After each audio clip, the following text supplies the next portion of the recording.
My YouTube channel. আমি Bangladeshi blogger Rinku আছি আপনাদের সাথে। আজ পিজা তৈরি করছি, আর পিজাটা যেভাবে তৈরি করছি সেটাই আপনাদের সাথে শেয়ার করতেছি। যাই হোক, আমি একটি মিক্সিং বল নিয়েছি, আর এখানে আমি গরম পানি দিয়েছি 1 কাপের মতো। গরম পানিটা এরকম গরম দিয়েছি যেটা আঙুল দিলে বোঝা যাবে। যাই হোক, আমি গরম পানির সাথে এখানে 2 টেবিল চামচ পরিমাণ ইস্ট দিয়ে নিলাম, দিয়ে নিয়েছি চিনি। তো ইস্ট আর চিনি দিয়ে আমি কিছুক্ষণ রেস্টে রাখবো ইস্টটা অ্যাক্টিভ হওয়ার জন্য। তো এভাবে যদি কিছুক্ষণ রেস্টে রাখা যায় তাহলে দেখবেন যে উপরে এরকম বাবল চলে আসবে, তাহলে বোঝা যাবে যে আমার ইস্টটা ভালো, এটা পারফেক্ট। তাহলে সেখানে আমি একটি ডো তৈরি করতে পারবো। যাই হোক, আমি এখানে 2.5 কাপের মতো ময়দা দিয়েছি, আর দিয়ে নিলাম রেগুলার যে রান্নার সয়াবিন তেল সেটা। তো আমি হাতের সাহায্যে খুব ভালোভাবে মেখে নিয়েছি। আমি একটু ভিডিওটা ফাস্ট করে দিয়েছি, তা না হলে কিন্তু আমার ভিডিওটা অনেক বেশি বড় হয়ে যেত। তো যাই হোক, আমি খুব ভালো করে একটি ডো তৈরি করলাম। তো ডোটা একটু নরম, মানে একটু স্টিকি ডো তৈরি করেছি। এখন আমি এটাকে রেস্টে রেখে দিব। আর রেস্টে রাখার আগে আমি এখানে একটু তেল দিয়ে নিলাম, আর একটি র্যাপিং পেপার দিয়ে র্যাপ করে নিচ্ছি। তো এটা মিনিমাম 4-5 ঘন্টা রেখে দিলে খুব ভালো একটা পিজার ডো তৈরি হবে। যাই হোক, আমি ওপাশ থেকে ওটা রেখে দিয়ে আমি পিজার যে পুরটা সেটা তৈরি করতেছি। আর পিজার পুরের জন্য আজকে আমি মাশরুম, চিকেন আর হচ্ছে পেঁয়াজ, কাঁচামরিচ আর টমেটো ইউজ করতেছি। তো পেঁয়াজের পরিমাণটা একটু বেশি নিয়েছি, যেহেতু আমি এখানে বড় সাইজের 2টা পিজা তৈরি করব। আর একটু পেঁয়াজ দিলেই পুরটা একটু বেশি হবে। আর এছাড়াও কিন্তু পেঁয়াজ দিয়ে একটু বেশি দিলে পুরটা খেতে মজা লাগে। তো যাই হোক, আমি এখানে খুব বেশি সবজি তৈরি দিচ্ছি না। আপনারা চাইলে পরে কিন্তু সেখানে এই পুরে ক্যাপসিকাম ইউজ করতে পারেন। তো আমি জাস্ট ক্যাপসিকামটা পরে ইউজ করব, আর সেটা কীভাবে ইউজ করব সেটাও দেখিয়ে দিচ্ছি। তো আমি চিকেনটা দিয়ে দিলাম, দিয়ে নিয়ে দিচ্ছি আদা বাটা, রসুন বাটা, আর হচ্ছে গোলমরিচের গুঁড়ো আর স্বাদ মতো লবণ। তো একটু নেড়ে চেড়ে আমি এখানে আরও কিছু উপকরণ অ্যাড করব। তার আগে আমি 5 মিনিট ঢাকনা দিয়ে ঢেকে রাখবো, তাহলে চিকেনের গায়ে যে পানিটা আছে সেটা চলে আসবে। আর এই পানিটা দিয়ে কিন্তু আমার চিকেনটা সেদ্ধ হয়ে যাবে, এখানে কোনো এক্সট্রা পানি দিতে হবে না। তো আমি এখানে 1 চামচ পরিমাণ ধনিয়ার গুঁড়ো দিয়ে দিয়েছি। এখন আমি এখানে দিব মাশরুম, আর মাশরুমগুলো কিন্তু ক্যানের মাশরুম, এটা কিন্তু এমনিতে সেদ্ধ করা থাকে। তারপর আমি একটু ধুয়ে একটু পাতলা করে কেটে নিয়েছি। আর এখন দিয়েছি এখানে টমেটো, কাঁচামরিচ, সয়া সস, টমেটো সস। আর যেহেতু আমি 2 রকমের সস ইউজ করেছি, সেক্ষেত্রে আমি লবণটা কিন্তু বুঝে শুনে দিয়েছি। এখন এখানে দিয়ে দিলাম অরিগেনো। পিজাতে কিন্তু অরিগেনো দেওয়াই লাগবে, এটা কিন্তু মোটেও স্কিপ করা যাবে না। যদি অরিগেনোটা স্কিপ করেন তাহলে কিন্তু পারফেক্ট পিজার যে টেস্ট, ফ্লেভার সেটা কিন্তু পাবেন না। যাই হোক, খুব ভালো করে আমি পুরটাকে রেডি করে নিয়েছি।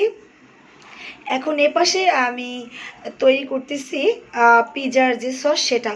আপনারা চাইলে কিন্তু দোকানে পিজার সস পাওয়া যায়, সেটা কিনে নিতে পারেন, তবে সেটা খুব বেশি দাম। তো চাইলে কিন্তু যখন তখনই কিন্তু পিজা তৈরিতে আপনি পিজা মানে যে সসটা বাসায় তৈরি করতে পারেন। আমি এখানে 2টি টমেটো মানে ব্যালেন্ড করে নিয়েছি। আর আমি পিজা তৈরির সময় আমি এখানে অলিভ অয়েল ইউজ করেছি, আর দিয়েছিলাম রসুন কুচি। রসুনগুলো একটু ব্রাউন কালার হওয়ার পরে আমি টমেটো যে ব্যালেন্ড করে রেখেছি সেটা দিয়ে দিয়েছি, দিয়ে দিলাম এখানে অরিগেনো। আর এখানে কিছুটা সস দিতে হবে, যে সসটা আমরা রেগুলার দোকান থেকে কিনে খাই সেই সসটা। বাস এগুলো দিলেই কিন্তু পিজার সসটা তৈরি করতে হবে, আপনাকে চওড়া দাম দিয়ে আর পিজার সস কিনতে হবে না। যাই হোক, আমার পুর রেডি, পিজার সসটা রেডি। আমি 4 ঘন্টা পরে এসেছি পিজা তৈরি করতে। তো যাই হোক, এই তো আমার ডোটা একটু স্টিকি হয়ে গিয়েছে। তো পিজা তৈরিতে কিন্তু এরকম একটা স্টিকি ডোই লাগে। তারপর একটু বেশি নরম হয়ে গিয়েছিল, আমি হাতে সামান্য পরিমাণ ঘি দিয়ে এখন আমি ডোটাকে রেডি করতেছি। তো এই তো আমি পিৎজার মল্ড নিয়েছি, আমি 2টা পিৎজা তৈরি করব। আর আজকে পিৎজাটা আমি ওভেনে তৈরি করব। তো আমি মল্ডে একটু ঘি ব্রাশ করে নিয়েছি। তো আপনারা চাইলে কিন্তু এই পিজাটা চুলায় বেক করতে পারেন, সেম ওয়েতেই কিন্তু করতে হবে, আপনি ওভেনে না দিয়ে চুলায় দিবেন। তো আমি পরবর্তীতে পিজা চুলায় কীভাবে তৈরি করে সেটাও দেখিয়ে দিব। তো আজকে যেহেতু হাতে মানে স্বল্প সময়, সেই জন্য আমি একটু ঝটপট করে ওভেনে করে নিলাম। যাই হোক, মল্ডের মধ্যে চেপে চেপে একটা রুটি শেপ দিয়ে আমি একটি কাঁটা চামচের সাহায্যে একটু মানে বাবল বের করার জন্য, যেন বাবল জমে না যায় সেই জন্য কেটে কেটে দিলাম। আর তারপরে দিয়ে দিলাম পিজার সস। তো আমি একটু চিজ বেশি দিব, আমি সেই জন্য আমি 2টা লেয়ারে চিজ দিচ্ছি। চিজ কিন্তু যত বেশি দেয় আমার কাছে কিন্তু ততই ভালো লাগে। তো যারা চিজ কম খেতে চান সেক্ষেত্রে আপনারা একটা লেয়ারে চিজটা ইউজ করবেন। তো আমি পুরগুলো এখন পিজার মধ্যে দিয়ে দিলাম।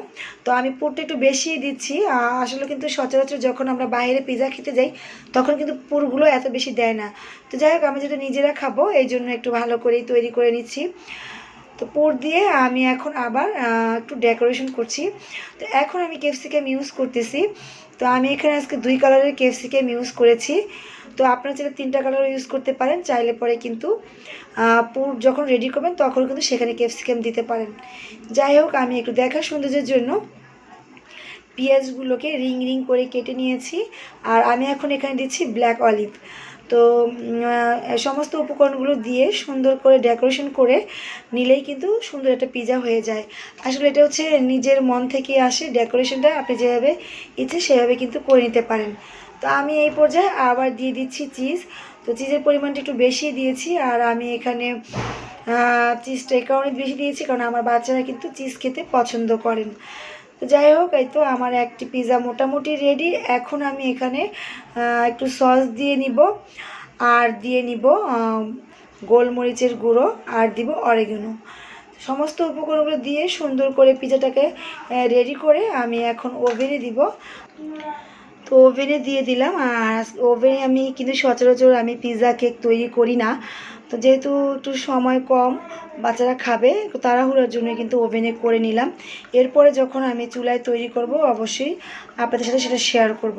যাই হোক, বরাবরের মতো ভাই বোনদের কাছে ছোট্ট একটু রিকোয়েস্ট করে যাব, যারা আমার চ্যানেলে নতুন, যদি আমার ব্লগ ভিডিওটি ভালো লেগে থাকে অবশ্যই আমার চ্যানেলটি সাবস্ক্রাইব করবেন, এবং সাবস্ক্রাইব করার পরে পাশে থাকা ছোট্ট বেল বাটনটি প্রেস করবেন। তাহলে আমি কোনো ভিডিও আপলোড করলে সাথে সাথে আপনাদের মোবাইলে নোটিফিকেশান চলে যাবে। চাইলেই পরে কিন্তু আপনারা আমার ব্লগ ভিডিওটি দেখে নিতে পারবেন। তো এই তো একটা পিজা মানে হয়ে গিয়েছে, আমি আর একটা পিজা দিয়ে দিলাম। তো 2টা পিজাই আমার মোটামুটি রেডি। আজকে হচ্ছে এটা আমাদের বিকেলের যে নাস্তা ওটা। তো যাই হোক, আশা করি আমার পিজাগুলো আপনাদের কাছে ভালো লাগবে। আর আমার পিজাটা কিন্তু অনেক লোভনীয় ছিল, অনেক ইয়ামি হয়েছিল, আশা করি দেখেই বুঝতে পারবেন। তো এই তো আজ এখানেই শেষ করব। সবাই ভালো থাকবেন, সুস্থ থাকবেন। নতুন কোনো ভিডিও নিয়ে আসছি, সেখানেই দেখা হবে। আজ এখানেই বিদায়। আল্লাহ হাফেজ।